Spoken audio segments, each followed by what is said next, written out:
इन सभी शब्दों का अंग्रेजी बोलते समय प्रयोग करना सीखें। इन सभी शब्दों को सीखने के बाद बिना अटके अंग्रेजी बोलोगे आप। तो पहला यूज है all the while. All the while का मतलब है हर वक्त या हर समय। जैसे प्रयोग करते हैं subject verb object plus all the while sentence के लास्ट में। चाहे तो आप यूज कर सकते हो सेंटेंस के शुरू में और उसके बाद एक कॉमा यूज करके सब्जेक्ट वर्ब ऑब्जेक्ट मतलब एक सेंटेंस यूज कर सकते हो। जैसे वो हर वक्त मोबाइल चलाता रहता है। He keeps on using a phone all the while. यहाँ पर ऑल द वाइल को सेंटेंस के लास्ट में प्रयोग किया हुआ है। रवि हर वक्त खेलता रहता है। Ravi keeps on playing all the while. तो ऑल द वाइल को सेंटेंस के लास्ट में जैसा भी सेंटेंस होगा टेंस के अनुसार वॉइस के अनुसार मॉडल के अनुसार उसके अनुसार सेंटेंस को बना लेंगे और लास्ट में ऑल द वाइल को यूज करेंगे। हियर फोर्थ का मतलब है इसके बाद से। जैसे बोलते हैं इसके बाद से रवि उसका मदद करेगा तो सेंटेंस बनेगा here forth Ravi will help him. यहाँ पर चाहे तो हियर फोर्थ को आप सेंटेंस के लास्ट में भी प्रयोग कर सकते हैं चाहे तो शुरू में भी कर सकते हैं। इसके बाद से हम लोग वो काम पूरा करेंगे तो सेंटेंस बनेगा हियर आफ्टर। यहाँ पर देखिए हियर आफ्टर भी है हियर फोर्थ भी है। यहाँ पर हम प्रयोग करेंगे हियर फोर्थ को। हियर फोर्थ का मतलब हो जाएगा इसके बाद से we will complete that work. हम लोग वो काम पूरा करेंगे। इसके बाद से तुम नहीं आ सकते हो। Here fourth you can not come. इसके बाद से रमेश यहाँ नहीं आएगा। Here fourth Ramesh will not come here. यहाँ पर हियर फोर्थ का यूज कर लेंगे। हियर फोर्थ का मतलब हो जाएगा इसके बाद से। Use of for a while. For a while का मतलब है थोड़ी देर के लिए। जैसे प्रयोग करते हैं for a while comma clause. Clause में आता है एक सब्जेक्ट आता है और एटलीस्ट एक वर्ब आएगा। इसके बाद कुछ नहीं आता। अगर ऑब्जेक्ट आएगा तो उसे सेंटेंस माना जाएगा। थोड़ी देर के लिए मैं आश्चर्यचकित हो गया तो सेंटेंस बनाते हैं for a while I got shocked. For a while मतलब थोड़ी देर के लिए। आई गॉट शॉक्ड मैं आश्चर्यचकित हो गया। थोड़ी देर के लिए मेरा इंतजार करो। For a while wait for me. चाहे तो आप सेंटेंस में फॉर अ वाइल को लास्ट में भी प्रयोग कर सकते हो। बोल सकते हो wait for me for a while तो सेंटेंस के लास्ट में। समडे का मतलब है किसी दिन। जैसे समडे को सेंटेंस के लास्ट में प्रयोग करेंगे क्योंकि ये बता रहे सेंटेंस में टाइम की बातें हो रही है तो टाइम को हमेशा सेंटेंस के लास्ट में ज्यादातर प्रयोग करते हैं। हम लोग किसी दिन मॉल जाएंगे। We will go to the mall someday. Priya किसी दिन उससे बात करेगी। Priya will talk to him someday. तो यहाँ पर देख सकते हैं कि समडे का मतलब है किसी दिन और इसे प्रयोग करते हैं सेंटेंस के लास्ट में। मैं किसी दिन तुम्हारे घर जाऊंगा। I will go to your house someday. I will go to your house someday. मैं किसी दिन तुम्हारे घर जाऊंगा। रवि किसी दिन कार खरीदेगा। Ravi will purchase a car someday. तो समडे सेंटेंस के लास्ट में प्रयोग किया गया है। समडे मीनिंग है किसी दिन। यूज ऑफ दीज डेज इसका मतलब है इन दिनों या आजकल दोनों बोल सकते हैं। जैसे बोलते हैं इन दिनों तुम लोग बहुत व्यस्त हो। You are so busy these days. यहाँ पर इससे प्रयोग करते हैं इन दिनों रवि यहाँ रहता है। Ravi lives here these days. यहाँ पर दीज डेज का मतलब हो गया इन दिनों या आजकल। इन दिनों हम लोग परीक्षा की तैयारी कर रहे हैं। We are preparing for the exam these days. यहाँ पर सेंटेंसेस दीज डेज से अलग अलग सेंटेंसेस में प्रयोग कर सकते हैं। इन दिनों प्रिया बाहर काम करती है। Priya works outside these days.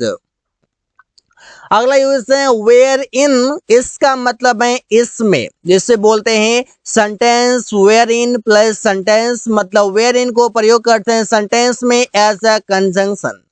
मेरे पास एक बैग है इसमें बहुत सारी किताबें हैं। तो सेंटेंस बनाएंगे I have a bag wherein I have many books, मतलब मेरे पास बहुत सारी किताबें हैं, या फिर बोल सकते हैं इट हैज मैनी बुक्स, बहुत सारी किताबें, या देर आर मैनी बुक्स। बेहतर रहेगा कि आप प्रयोग कर सकते हैं there are wherein there are many books. There are many books मतलब कई सारी किताबें या बहुत सारी किताबें।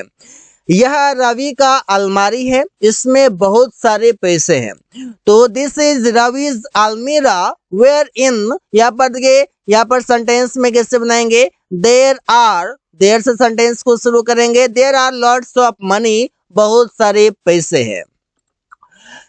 यह रमेश का घर है, इसमें मेरा दोस्त रहता है, this is Ramesh house wherein my friend lives, my friend lives मतलब मेरा दोस्त रहता है, वेयर इन मतलब इसमें, इसमें मतलब किसी भी चीज के अंदर, घर के अंदर, स्कूल के अंदर, या किसी बक्से के अंदर, या किसी अलमीरा के अंदर, किसी भी चीजों के अंदर, वहां के लिए आप वेयर इन का प्रयोग कर सकते हैं।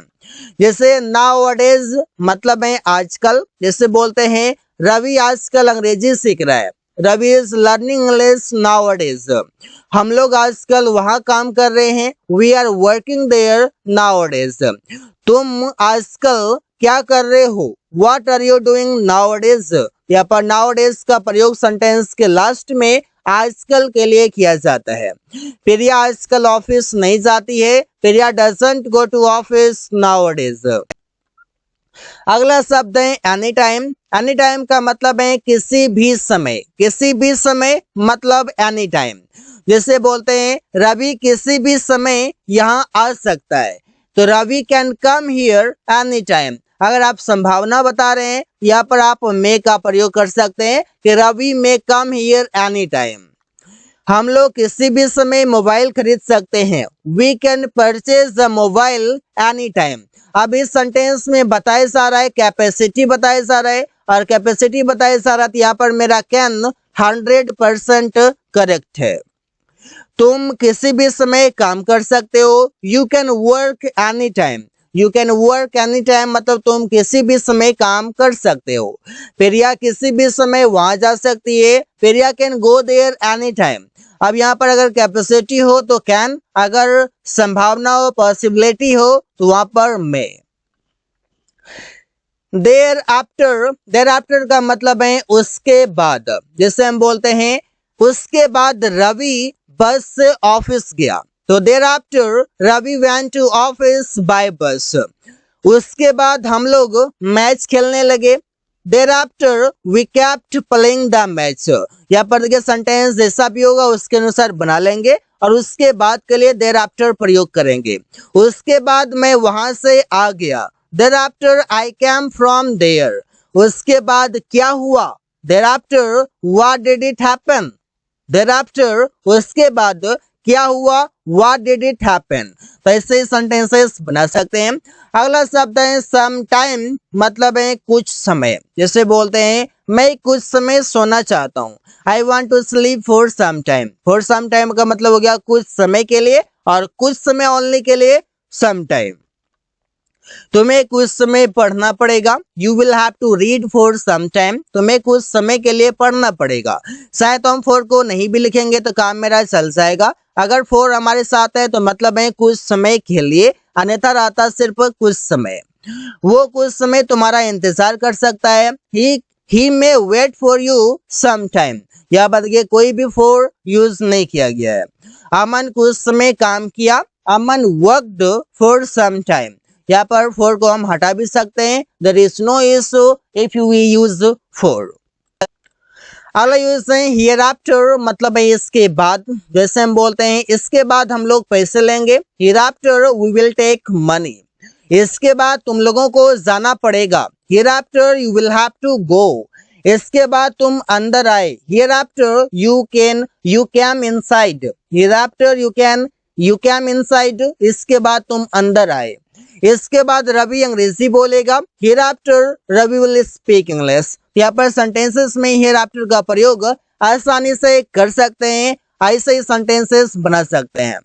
अगला यूज है थ्रू आउट। थ्रू आउट का मतलब है सारा समय या पूरा का पूरा समय। ऐसे बोलते हैं जैसे तुम सारे दिन काम किया, तो सेंटेंस सुनाते हैं you worked through out the day. Through out the day का मतलब हो गया पूरा दिन या सारा दिन। हम लोग पूरी रात जागते रहे। We kept waking up throughout the night. Throughout the night मतलब पूरी रात।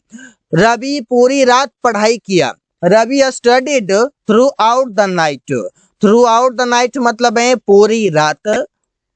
ऑल टाइम का मतलब है सारा समय। जिसे हम बोलते हैं सारा समय वो काम करता रहता है। He keeps on working all time। All time का मतलब हो गया सारा समय। मैं सारा समय कुछ न कुछ करता रहता हूँ। I keep on doing something or the other all time। All time means को सारा समय। वे लोग सारा समय मोबाइल चलाते रहते हैं। They keep on using a mobile all time। All time means सारा समय। तुम लोग सारा समय मजाक करते रहते हो। You keep on making fun all time. You keep on making fun all time मतलब तुम लोग सारा समय मजाक करते रहते हो या मजाक उड़ाते रहते हो। ऐसे भी बोल सकते हैं। समथिंग का मतलब है कुछ। जैसे हम बोलते हैं मैं कुछ करना चाहता हूँ, I want to do something. वे लोग कुछ पढ़ रहे हैं, they are reading something. Ramesh कुछ बोल रहा है, Ramesh is speaking something. Priya कुछ खा रही है, प्रिया इज ईटिंग समथिंग। तो ऐसे ही सेंटेंसेस में लास्ट में यूज करेंगे समथिंग का, जिसका मीनिंग है कुछ। So guys thanks for watching, that's all for today.